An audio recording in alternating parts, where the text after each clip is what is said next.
కుటుంబానికి న్యాయం చేయాలనే ఆలోచనతోని ఉస్మానియా యూనివర్సిటీ జేఏసీ తరపున అల్లు అర్జున్ గారి ఇంటి కార్యక్రమాన్ని ముట్టడి కార్యక్రమాన్ని తీసుకున్న సందర్భంగా ఈ రోజు ఆ కుటుంబానికి న్యాయం జరిగింది. డిసెంబర్ 4న సంఘటన జరిగితే దాదాపు 26-27 వరకు ఇట్లా స్పందన లేదు. మేము పోరాటం చేసిన ఫలితంగానే 2 కోట్లు వచ్చినాయని ఒక అక్కుసతోని. ఎందుకంటే రెండు రాష్ట్ర ప్రభుత్వాలు చేసిన ఇట్లా ప్రయోజనం లేదు. ఉస్మానియా విద్యార్థులు పోరాటం చేసిండ్రు, నా ఇజ్జత్ తీసిండ్రు, దేశంలో నేను పేద స్టార్ ని అని గొప్ప విర్రవీగలి ఏదైతే గొప్పగా చెప్పుకున్న అల్లు అర్జున్ కి మంట మండినట్లున్నది. ఉస్మానియా విద్యార్థులు నా తలను దించిండ్రు, నేను ఇంతగానం గొప్పగా ఉన్న నా క్యారెక్టర్ ని దించేసిండ్రని ఒక అక్కుసతోని ఈ రోజు వాళ్ళ అభిమానుల పేరుతో ఏదైతే మీంగిట్లా చట్టం ప్రకారమే, ఎందుకంటే చట్టం ప్రకారమే మా కోర్టు ఆర్డర్ ద్వారా నాకు బెయిల్ వచ్చినాయి. మేము బెయిల్ మీద బయటకు వచ్చినాం. నువ్వు ఇట్లా మధ్యంతర బెయిల్ తోనే బయటకు వచ్చినావు. మేము చట్టపరకంగా మేము ఏం వ్యతిరేకంగా చేయలే.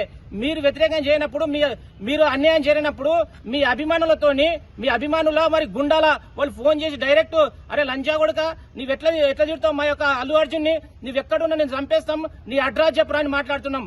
అరే మేము భయపడడానికి మేమేం అల్లాటప్పగలం గానీ చట్టం ప్రకారం చట్టానికి ఈ వాస్తవాలు చెప్పాలనే ఆలోచనతో మీరు పోలీస్ స్టేషన్ కి రావడం జరిగింది.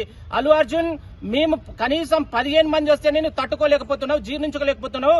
ఉస్మానియా యూనివర్సిటీ ఉన్నటువంటి 8,000 మంది విద్యార్థులు, తెలంగాణలో ఉన్నటువంటి 30 లక్షల మంది విద్యార్థులు నీ ఇంటి ముట్టడి చేస్తే ఎట్లుంటుంది పరిస్థితి? నువ్వు పెద్ద హీరో కాదు, నువ్వు జీరో అని ప్రపంచానికి తెలిసిపోయింది. ఇప్పటికైనా ఒళ్ళు దగ్గర పెట్టుకుని మాట్లాడు. కనీసం నీ అభిమానుల పేరుతో ఎవరితో బెదిరింపులు చేస్తున్నారో వాళ్ళని చట్ట ప్రకారంగా చర్యలు తీసుకునే విధంగా చట్టానికి అనుగుణంగా మేము పనిచేస్తాము. ఒక చదువుకున్న మేధావులుగా, పిహెచ్డి స్కాలర్ గా నీకు చదువు జ్ఞానం ఉంటే నీ పూరంబోగాలకు చెప్పు. లేని పక్షంలో నీవు ఈరోజు 1500 మంది అన్నావు కదా, ఎన్ని వేల మందితో ముట్టడి కార్యక్రమం చేసుకున్న బిడ్డ ఇప్పటికైనా ఆలోచన చెయ్యి. నీలాంటి చిల్లర కొడుకులు ఎంత మంది తిట్టించినా మాకేం కాదు, మా ఇంటికి ఇట్లా ఏం కాదు. బట్ చట్టాన్ని గౌరవించాలి.